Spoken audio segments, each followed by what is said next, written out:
is considered to be one of the most famous journeys in the world, made famous through its luxurious opulence, but also through the writings from legends such as Agatha Christie, Ian Fleming and Bram Stoker.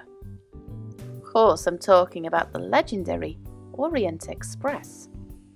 The Orient Express was created in 1883, and although this was just a normal passenger route across Europe, it became associated with luxury travel.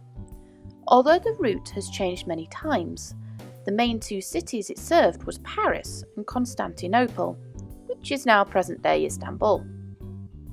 The express was created by Compagnie Internationale des Wagons-Lits, or CIWL for short. The CIWL, which translates into English as the International Sleeping Car Company, is a hotel and travel logistics company whose reputation for comfort and luxury is well known all over Europe and was the premier provider of many railway sleeper cars and dining cars. The CIWL is operating today and still provides these services to many countries, including the UK. On June 5, 1883, the first official train from Paris set off.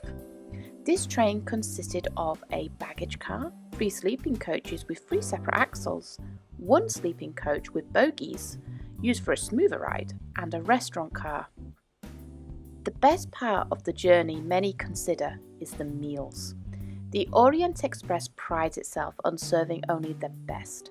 So much so that even now it's still considered a jacket and tie affair. A typical menu would consist of oysters, Italian pasta, fillets of beef, game, desserts and turbot. Turbot in itself was one of the most expensive foods you could get in the Victorian era and was considered a royal delicacy. There would be several courses with many meals and lasting a good few hours. The first express's final destination was a port called Giurgiu in Romania. Passengers would then disembark and continue their journey to Constantinople via a ferry and various trains.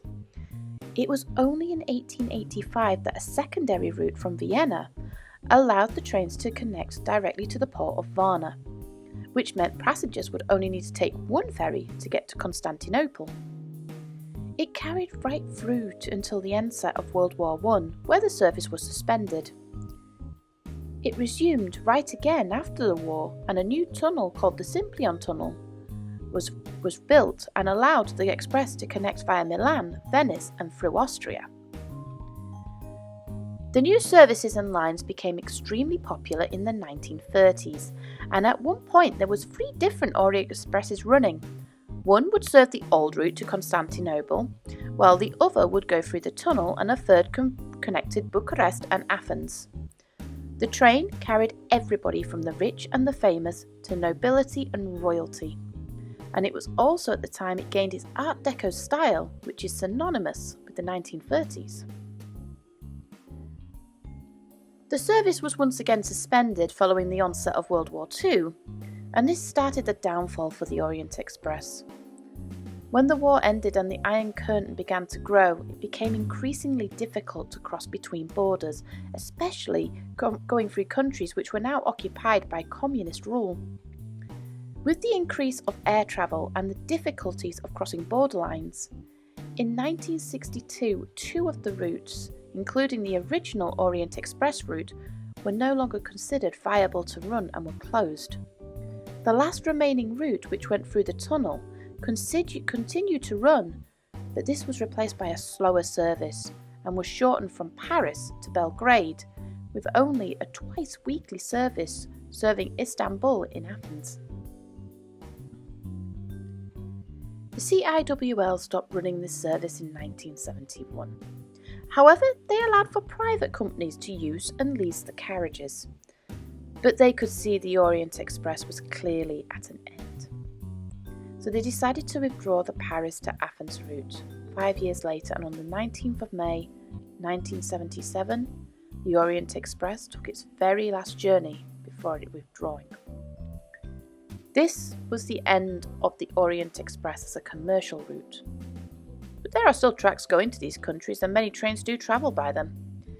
You'll also find modern sleeper cars, even though they don't have the extravagance that many would associate with the Orient Express. But there has been several attempts to revive the service, the last attempt in 2009 which departed from Vienna and Strasbourg. Even though you can't travel by the Orient Express as a regular service, there are other ways you can travel to experience the same luxury and comfort. In 1982, the Venice Simplon Orient Express Company was formed and restored some of the original coaches to their 1930s state, and they ran the service from London to Venice. The private trains run only a few times a year and takes you back to the height of the Express's popularity. The business runs excursions all over Europe and Asia, and provides luxury accommodation as well as great sightseeing. But, just like the original Express, these services are not cheap, averaging a cost of over £3,000 per person per holiday. The CIWL has also taken some of their original coaches and Pullman dining cars to re-establish its own Orient Express. Unlike the Venice Simplon Orient Express Company, these trains do not provide sleeping facilities, only catering facilities, but still provide an excellent gourmet meals all over France. The CIWL gave the service to the SNCF, France's equivalent of British Rail, and they renamed the service to Pullman Orient Express. As I mentioned earlier, the Orient Express has received not only infamy through the type of people it carried aboard its trains, but also due to the dramatisations around it. There are some examples in literature. Bram Stoker's masterpiece Dracula is one of those examples. After running aground in Whitby, the young count seduces and turns a young girl called Lucy into a vampire. Lucy's friends and suitors slay Lucy and form a team to track and kill Dracula. After attacking Lucy's friend Mina and cursing her, Dracula flees back to Transylvania by boat, so the team use the Orient Express to head him off. The trio of men then kill Dracula and free Mina from the curse. Another famous story you may have heard of was Murder on the Orient Express written by Agatha Christie, and is a long line of detective stories she wrote with a character called Hercule Poirot. The story takes place as Poirot is due to come home to London. On board a train he meets a gentleman called Ratchet, who after recognising the detective asks for help to protect him as he's been receiving death threats. At first Poirot refuses as Ratchet is vulgar and uncivilised.